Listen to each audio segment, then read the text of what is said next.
এইমাত্রই Saudi থেকে আসলো সব থেকে বড় খবর। বাংলাদেশ থেকে শুরু করে ভারতবর্ষ ও সৌদিতে কবে পালিত হবে খুশির ঈদ? এবার কি 29টি রোজা হতে চলেছে নাকি 30টি? কি বলছে সৌদির চাঁদ দেখা কমিটি? এবং সৌদি আরব, বাংলাদেশ ও ভারতের আকাশে কবে দেখা যাবে ঈদের চাঁদ? এই বিষয়ে সৌদি আরবের তরফ থেকে যে গুরুত্বপূর্ণ আপডেটটি চলে এসেছে, তাই কিন্তু আমি আজকে আপনাদের জানিয়ে দেব এই ভিডিওটির মাধ্যমে। তো বিস্তারিতভাবে জানতে হলে অবশ্যই ভিডিওটিকে শেষ পর্যন্ত মনোযোগ সহকারে আর সমস্ত বিশ্বের মুসলিম ভাই বোনেদেরকে ঈদের শুভেচ্ছা জানাতে হলে আপনারা কিন্তু অবশ্যই কমেন্ট বক্সে ঈদ মোবারক লিখে জানাবেন।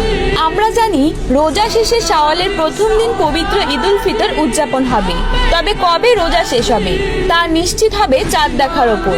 চাঁদ দেখা সাপেক্ষে কবে ঈদ উল ফিতর উদযাপিত হবে সেই সিদ্ধান্ত নেবে জাতীয় চাঁদ দেখা কমিটি।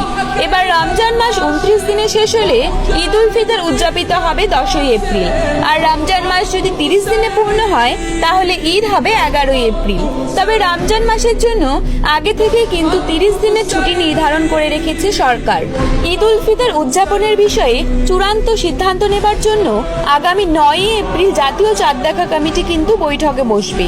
9ই এপ্রিল বাংলাদেশ মান সময় রাত্রি 12টা 21 মিনিটে অমাবস্যা শেষ হয়ে 1445 হিজরি সনের শাওয়াল মাসে নতুন চাঁদের জন্ম হবে। ওই দিন সূর্যাস্তের সময় চাঁদের বয়স হবে 0.7480 দিন এবং সূর্যাস্তের 22 মিনিট 7 সেকেন্ড পর চন্দ্রাস্ত ঘটবে। ওই দিন রাত 9টা 1 মিনিটে প্রতিপদ শেষ হয়ে দ্বিতীয়া শুরু হবে। এই বছর খালি চোখে চাঁদ দেখার সম্ভাবনা খুবই কম বলে জানিয়েছে আবহাওয়া অফিস। চাঁদ দেখা কমিটির মতে 10ই এপ্রিল চাঁদ দেখা যেতে পারে আকাশে এবং 11 তারিখ হতে পারে ঈদ উল ফিতর।